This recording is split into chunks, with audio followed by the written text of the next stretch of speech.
her speech is to inform or instruct. Her speech title is, it's just another four-letter word. There goes that quaint thing of faith. Right out the door. Speech time is 5 to 7 minutes. This is from the Confident Communicator Manual. It's program number 7. Our next speaker is going to talk about fear and how it had a huge impact on her life tonight. She is going to tell us how we can all overcome our challenges with fear. Please welcome Ikiya.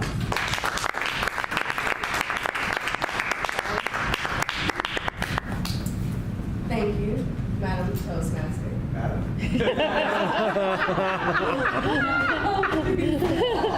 As you can see, I'm Before I went words early. Madam. Fellow Toastmasters and welcome guests. Really quick, by a show of hands, how many of you have dealt with fear or have been afraid of something or someone? Really quick, Celeste, what have you dealt with or had to overcome? I cannot answer that. Okay, no worries, and we'll get through that tonight. Anybody else would like to share, really quick? Yes, sir. I have a fear of heights, Okay, me too. and I went skydiving. Oh my God. So I went once, and I scared as hell. I went second time. The first one was standard. The second one was kind of like by myself with two instructors on the side, which is scarier. And I didn't have bloods running into my head, and I was so afraid. But and that was, I said I'm gonna stop over here. It's enough. But I had to overcome that fear. Good, thank you. So, fear of heights. It's interesting that so many people deal with fear. And I did a little research. Come to find out, according to phobicsociety.org, there are 530 types of phobias. 530 types. And that's just one. And not only that, there's 19.2 million people who deal with fear just in the United States alone. That doesn't include all the other countries and places throughout the world. So tonight, I'm going to go over 2 phobias that I have been dealing with.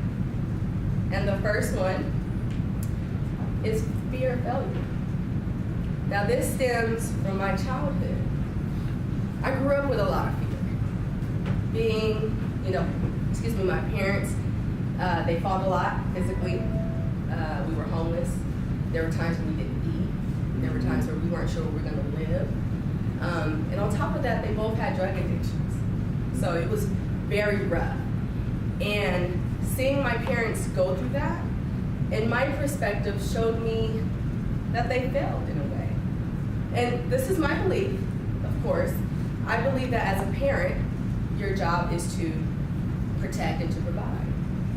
Now, if we don't have a shelter, we don't have food sometimes, technically you're not really taking care of your responsibilities for whatever reason. And so that's when I realized that that was a form of failure for me. And also, and some of us can relate, being hurt by others, whether it's friends, family, sometimes family are the worst.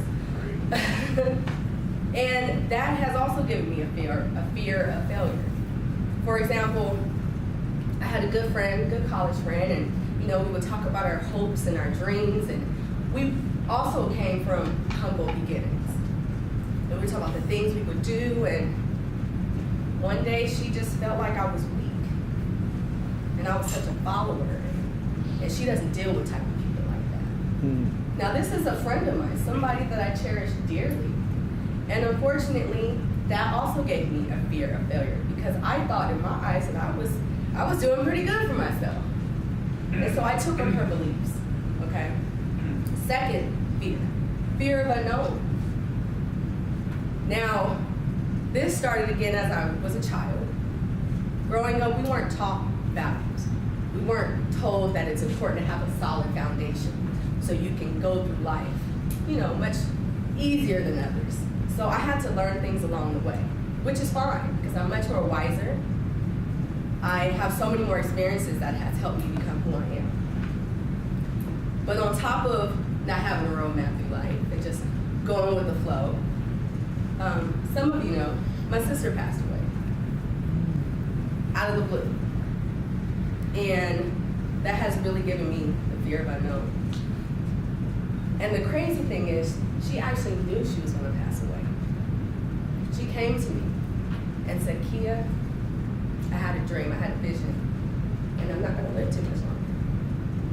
And at that moment, I had a choice. Was I going to believe her, or was I think she was kind of, crazy? And I did a little bit of both, and I didn't take it seriously. And 2 days later, she passed away. And she has given me courage. And the definition of courage is having strength in the face of pain or fear. And that's one thing I carry from her.